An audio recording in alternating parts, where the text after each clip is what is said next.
Bonjour à tous, bienvenue dans votre journal paranormal de ce lundi 8 septembre 2013. Dans un instant, les One Direction, ils sont au sommet, même au ciné. Zoom sur ce groupe qui plaît tant aux jeunes. Également un petit tour dans le mobile de Tal pour voir ce qui s'y trouve. Mais tout de suite, pour commencer, l'horoscope People, ce sera le rendez-vous du lundi. Avec pour commencer le signe Lion, comme Mika, né le 18 août 1983. Si vous aussi, vous êtes Lion, vous aurez peut-être la chance, bientôt, d'avoir une nouvelle proposition, tout comme Mika, qui pourrait vous enrichir encore plus. Poisson comme Justin Bieber, né le 1er mars 1994. Si vous êtes poisson également, vous aurez peut-être aussi peu de chance que lui, qui s'est fait agresser il y a quelques jours violemment en boîte de nuit. Alors attention à ne pas trop vous mêler à la foule. Et puis Verseau comme Kinvey, né le 31 janvier 1983. Si vous aussi, comme le chanteur, vous êtes donc Verseau, l'abandon de quelqu'un pourrait être à votre avantage, alors gardez l'œil ouvert. Les One Direction, ils sont au sommet, même au ciné où ils cartonnent en ce moment avec le documentaire qui leur est consacré, l'occasion de faire un petit zoom sur les One Direction. Les One Direction en 3 dates. La première date, c'est 2010, date de la 7e saison de X Factor au Royaume-Uni. 5 candidats auditionnent et ces 5 candidats se prénomment les One Direction. Ils finissent 3e du concours à l'époque et leur carrière est ainsi lancée.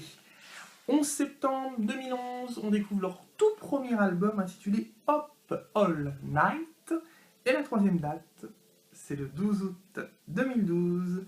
Ils font quelque chose de spectaculaire, ils participent à un événement mondial, événement sportif mondial, puisqu'ils chantent à la clôture des Jeux Olympiques de Londres devant une foule gigantesque. Les One Direction, donc en ce moment, au cinéma avec leur documentaire, et puis sans doute bientôt d'autres chansons qui feront encore frémir tous les jeunes ados.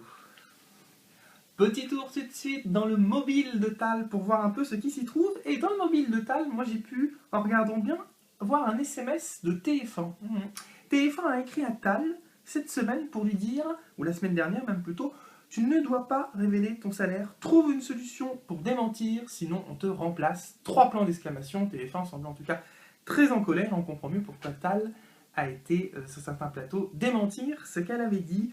Et puis sur le Twitter de Tal, j'ai découvert un message, il est véridique, attention, d'une des internautes fans de la chanteuse, Marion, qui a dit « Quand il y a une petite part de malheur chez moi, j'essaye de voir le côté positif de la chose, et ça vient de tes tweets. » Eh ben, grâce au tweet de Tal, cette jeune fille garde le moral. Et oui, Tal, mieux qu'un antidépresseur, plus besoin d'antidépresseur, Tal est le remède idéal. Et puis, j'ai vu également qu'elle avait téléchargé l'application MyTF1. Bah oui, c'est normal, puisqu'elle sera bientôt dans Danse avec les stars, qui est sur TF1. Allez, rendez-vous demain pour un journal qui sera, une fois de plus, pas normal. Ciao!